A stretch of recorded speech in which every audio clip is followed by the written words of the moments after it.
तो चलिए इस वीडियो में बात करते हैं कुछ कॉमन मिस्टेक्स की जो कि जावास्क्रिप्ट में अक्सर लोग करते हैं। तो जो सबसे कॉमन मिस्टेक है जिसको अधिकतर प्रोग्रामर करते हैं वो ये है कि वो अगर कंपैरिजन ऑपरेटर का इस्तेमाल करने जा रहे हैं तो वहाँ पर सिंगल इक्वलिटी वाला यानी असाइनमेंट ऑपरेटर इस्तेमाल कर बैठते हैं।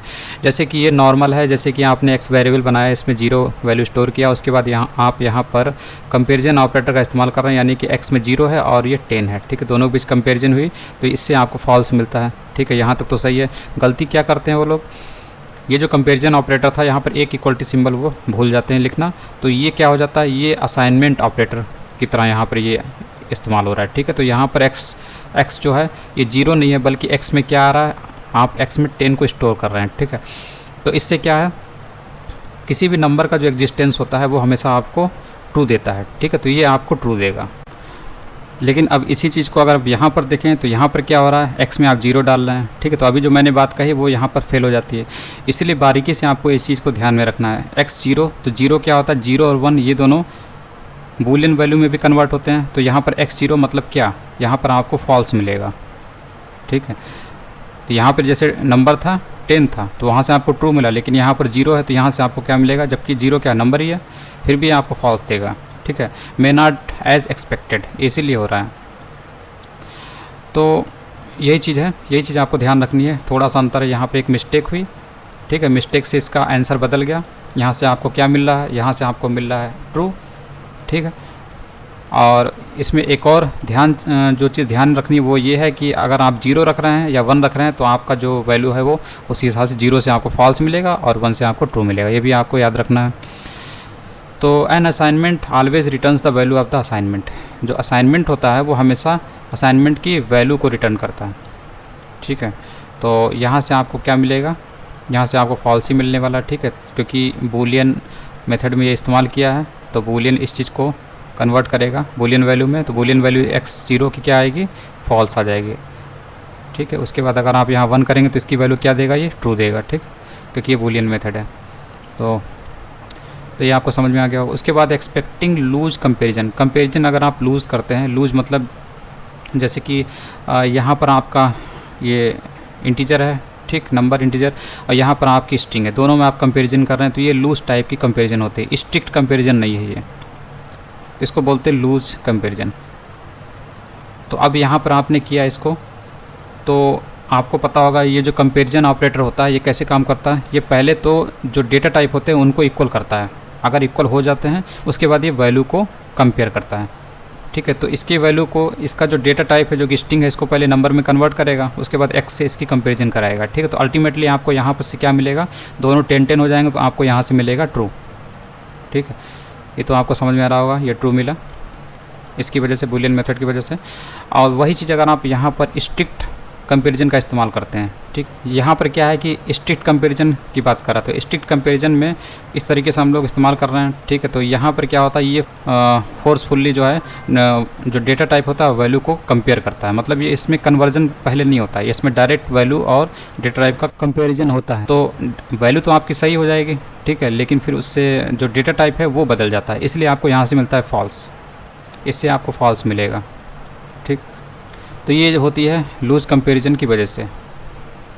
उसी तरीके से स्विच स्टेटमेंट है। स्विच स्टेटमेंट में आपने देखा होगा, स्विच स्टेटमेंट में हम लोग जब बात करते हैं तो इसमें भी जो होता है, स्विच स्टेटमेंट भी स्ट्रिक्ट कंपैरिजन का ही इस्तेमाल करता है। स्ट्रिक्ट कंपैरिजन का मतलब है कि इसमें ऑटोमेटिक चेक होने से पहले, कंपैरिजन होने से पहले डेटा कन्वर्जन नहीं होता है। ठीक है, जैसे यहाँ पर हम लोगों को देखने को मिला, स्ट्रिक्ट कंपैरिजन मिला देखने को, तो यहाँ पर भी आपको स्ट्रिक्ट कंपैरिजन देखने को मिलता है। लेकिन लोग क्या समझते हैं कि स्विच स्टेटमेंट जो होता है उस स्ट्रिक्ट मतलब जो मोड होता है वो नहीं होता है। It is common mistake to forget the switch statement use strict comparison. जैसे कि यहाँ पे देखिए, यहाँ पर x की वैल्यू क्या है, 10 है, और यहाँ पर इसको पास किया गया स्विच में और यहाँ पर 10 लिखा है। ठीक है, चलिए ये तो सही है क्योंकि दोनों जगह सेम है, डेटा टाइप भी सेम है दोनों का, और अलर्ट आपको दिखाई देगा इसमें। ठीक है, हेलो दिखा यहाँ पर, इसमें तो कोई दिक्कत नहीं है। दिक्कत आती है यहाँ पर आपने नंबर लिया इंटीजर और यहाँ पर आप दे रहे हैं स्ट्रिंग। ठीक है, तो ये चीज़ क्या करेगी, आपका अलर्ट जनरेट नहीं करेगी। उसका कारण यही है क्योंकि जो स्विच होता है वो स्ट्रिक्ट कंपैरिजन को फॉलो करता है। इनके बीच जो कंपैरिजन हो रही है वो स्ट्रिक्ट है, इसमें डेटा कन्वर्जन या डेटा टाइप इसका चेंज नहीं होता। डायरेक्ट कंपेयर होती है वैल्यू की वैल्यू, इसीलिए स्ट्रिक्ट कंपेरिजन, और इसीलिए चलेगा ही नहीं क्योंकि ये कुछ और है और ये कुछ और है, इसीलिए आपका ये वाला वैल्यू नहीं चलेगा। दिस विल नॉट वर्क, ठीक है, क्योंकि आपने यही चीज़ प्रिंट करने की कोशिश की और आपको ये तो पता है ये HTML डॉक्यूमेंट है जिसमें ये जो मेथड है क्या काम करता है, gate element by ID demo data inner HTML, यानी कि इस डॉक्यूमेंट में जो डेमो ID वाला जो HTML एलिमेंट है उसके इनर HTML पर हेलो इसकी वैल्यू रख दो इस स्ट्रिंग की। तो HTML एलिमेंट कौन सा, ये पैराग्राफ एलिमेंट, क्योंकि इसी की ID डेमो, इसकी ओपन टैग और क्लोज टैग के बीच में आपको वैल्यू रखनी है इसकी, ठीक है। और ये क्या है, स्ट्रिंग है, यहाँ पर आनी चाहिए लेकिन नहीं आ रही है। क्यों नहीं आ रही, क्योंकि यहाँ पर जो स्विच का कंपेरिजन ये स्ट्रिक्ट है, यानी कि ये केस चला ही नहीं, फॉलो ही नहीं किया। जब फॉलो ही नहीं किया तो ये चलेगा ही नहीं, ओवरऑल ये पूरा कंप्लीट नहीं चलेगा। इसीलिए जो आपका लिखा हुआ था यही चीज़ केवल यहाँ पे आ रही है, बाकी इस चीज़ के ज़रिए तो डिस्प्ले हो रहा तो कुछ नहीं डिस्प्ले हो रहा है, क्योंकि ये लाइन चली ही नहीं। भले ही मेथड है लेकिन कुछ चला ही नहीं, क्योंकि ये कंपेयर ही नहीं हो पाया due to strict comparison present in switch statement. इसके बाद कन्फ्यूजिंग एडिशन एंड कॉन्कैटिनेशन। तो एडिशन जो होता है उसका मतलब होता है कि आप नंबर को ऐड करने जा रहे हैं, और कॉन्कैटिनेशन का मतलब होता है कि आप स्ट्रिंग को ऐड करने जा रहे हैं। प्रॉब्लम बस ये आती है कि दोनों के लिए एक ही ऑपरेटर का इस्तेमाल करना होता है, वो है प्लस ऑपरेटर, इसीलिए इसमें भी कन्फ्यूजन हो जाती है। जैसे कि यहाँ पर एक्स में 10 है और उसके बाद आपने यहाँ पर प्लस ऑपरेटर का इस्तेमाल किया, इस 10 में इस 10 को ऐड कर दिया, तो ये तो नंबर एडिशन है, यानी कि एडिशन है ये। वहीं यहाँ पर 10 है और यहाँ पर आप इसमें y में प्लस करना चाहते हैं इस स्ट्रिंग को, तो यहाँ नंबर है और यहाँ पे स्ट्रिंग है, यानी कि यहाँ इंटीजर है, यहाँ स्ट्रिंग है।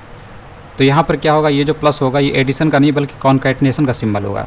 तो उस हिसाब से इसको एज स्ट्रिंग ट्रीट किया जाएगा और ये आपको जो आउटपुट देगा वो 105 देगा। 10 अलग, उसके बाद 5 उसमें ऐड हो जाएगा, क्योंकि आप यहाँ पर कॉन्कैटिनेशन कर रहे हैं, ठीक है। ये कुछ इसी तरीके से जैसे कि हम लोग यहाँ पे लिखते हैं, उसका मतलब जो था वो यही था, ठीक है। तो यहाँ पर y क्या है, y यहाँ पे 10 है इंटीजर, और यहाँ से आप इसमें स्ट्रिंग ऐड कर रहे हैं, तो ये क्या है, ये कॉन्कैटिनेशन है, इसलिए आपको इसमें स्ट्रिंग वैल्यू मिलेगी।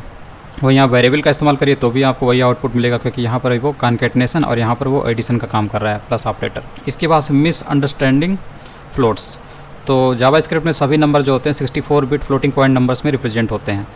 तो अगर आप यहाँ पे 2 वैल्यूज़ वेरिएबल ले रहे हैं जिनमें ये वैल्यू स्टोर है, ठीक है, फिर उसके बाद आप दोनों का एडिशन कर रहे हैं, तो इसका आउटपुट क्या एक्सपेक्टेड है आपको लग रहा होगा 0.3 आएगा, लेकिन 0.3 नहीं आएगा, क्योंकि ये है क्या 64 बिट फ्लोटिंग पॉइंट में ये नंबर को रिप्रेजेंट किया जाता है, इसलिए थोड़ा सा नंबर लंबा खिंच जाता है, ठीक है। इसका प्रिसीजन थोड़ा सा हाई रहता है, इसलिए इसमें ज़्यादा आपको डिजिट दिखाई देती हैं, क्योंकि ये जावास्क्रिप्ट में ऐसा ही होता है। जावास्क्रिप्ट ने सारे नंबर को यानी जिट को कैसे इसने रिप्रेजेंट किया, 64 बिट फ्लोटिंग पॉइंट नंबर्स में रिप्रेजेंट किया। तो क्या तरीका होना चाहिए कि इसका दोनों का एडिशन करें 0.3 आ जाए, तो इसका एक तरीका ये है कि दोनों को ऐड किया जाए, दोनों को पहले 10 से मल्टीप्लाई किया जाए और उसके बाद दोनों का जो सम आता है उसको 10 से डिवाइड कर दिया जाए। तो इस तरीके से जावास्क्रिप्ट में आप किसी नंबर को रिप्रेजेंट कर सकते हैं, जितनी भी आपको डिजिट में चाहिए उतनी डिजिट भी है आपको रिप्रेजेंट करके दे देगा। इसके बाद ब्रेकिंग अ जावास्क्रिप्ट स्ट्रिंग। तो जावास्क्रिप्ट जो स्ट्रिंग होती है उसको कैसे ब्रेक कर सकते हैं। JavaScript will allow to break a statement into 2 lines. जो स्टेटमेंट होता है वो आपको पता होगा उसका एंड किससे होता है, सेमीकोलन से होता है। तो उसके ब्रेक करने की बात कर रहा है कि जावास्क्रिप्ट क्या इस चीज़ को अलाउ करता है, तो हाँ जावास्क्रिप्ट इस चीज़ को अलाउ करता है। जावास्क्रिप्ट में जो स्टेटमेंट होता है उसको ब्रेक किया जा सकता है, जैसे कि यहाँ से इस जगह से इसको ब्रेक किया गया है और आधी चीज़ यहाँ पे लिखी, आधी चीज़ यहाँ पे लिखी गई, ये डिक्लेरेशन और इनिशियलाइजेशन दोनों है। तो यहाँ पर आधी चीज़ लिखी गई और आधी चीज़ नीचे लिख दी गई, ये अलाउ है। इससे आपका जो कोड है उससे कोई फ़र्क नहीं पड़ेगा, इसलिए आप देख रहे होंगे ये चीज़ आपको यहाँ पे दिख रही होगी।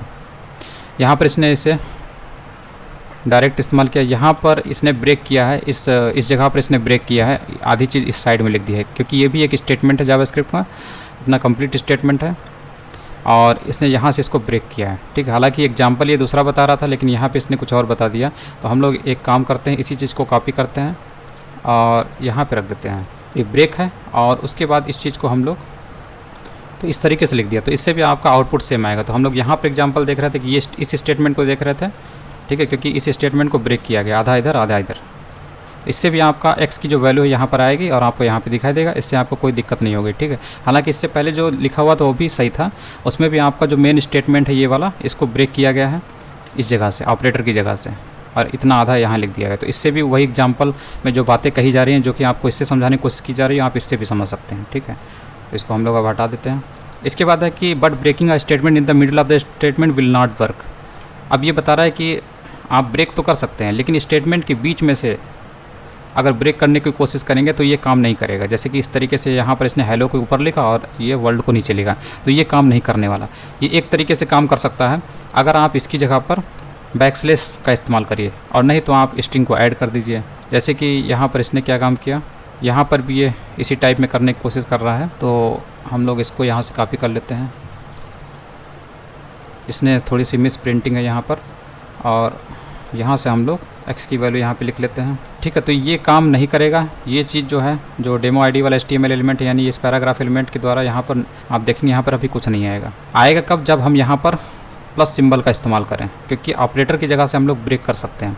तो ये जो मेन स्टेटमेंट है, आप अगर आप इसको ब्रेक करना चाहते हैं, जैसे x में कौन सी वैल्यू है आपकी, ये स्टेटमेंट, ये एक वैल्यू है, ठीक है, तो इसे आपको डबल कोट में लेना पड़ेगा, यानी कि आपको स्ट्रिंग को ऐड कर रहे हैं आप, तो आप ऐसा कर सकते हैं और इससे आपका हेलो वर्ल्ड ही आएगा। और आप इस मेन स्टेटमेंट को ब्रेक करना चाहते हैं तो इसको आप इस ऑपरेटर से ब्रेक कर सकते हैं, यानी कि इसको हम नीचे रख सकते हैं। ठीक है, जैसे कि हम लोग इसको, ये जो स्टेटमेंट है, इसको ब्रेक कर सकते हैं इस ऑपरेटर के ज़रिए, तो यहाँ से आप इसको नीचे रख सकते हैं x को। ठीक है, ये काम कर सकते हैं। वैसे आपको ये काम करते हुए दिखाई देगा, यानी कि अभी आपका ये आउटपुट इसका आएगा। ठीक है, आपको यहाँ पे दिखेगा हेलो वर्ल्ड, बिल्कुल सही काम कर रहा है। लेकिन वहीं अगर आप ये स्ट्रिंग को ऐड नहीं करना चाहते, ये कोटेशन जो है डबल कोट ऐड नहीं करना चाहते, यहाँ से भी हटा दीजिए, तब आपको यहाँ पे बैकस्लैश इस्तेमाल करना चाहिए। ठीक है, यही इसी की बात इस टॉपिक में ये कर रहा है। इस टाइप में जो मेन स्ट्रिंग है आपकी यहाँ से यहाँ तक है, और इसको आप ब्रेक कर रहे हैं, तो आप यहाँ पर बैकस्लैश का इस्तेमाल करिए, और इससे आपका जो आउटपुट होगा बिल्कुल सही आएगा, उसमें कोई एरर नहीं होगी। ठीक है, तो जैसे आपने किया तो आपका हेलो वर्ल्ड आ रहा है। और बैकस्लैश इस्तेमाल करने का एक फ़ायदा ये भी है कि यहाँ पर आपको एक स्पेस भी मिल जाता है, क्योंकि ये स्पेस देने के लिए इस्तेमाल किया जाता है। बैकस्लैश का जैसे इस्तेमाल करते हैं तो आपको ये चीज़ x की जो वैल्यू है, ये वाली आपको यहाँ पे, और इसकी वजह से आपको ये पैराग्राफ एलिमेंट किस जगह पे दिखाई देगी, जो कि आपको यहाँ पे डिस्प्ले करता हुआ दिखाई देगा। ठीक है, तो ये दिखाइए, यहाँ पे दिखाई दिया, ये होता है इसमें, यही चीज़ यहाँ पर दिया हुआ है।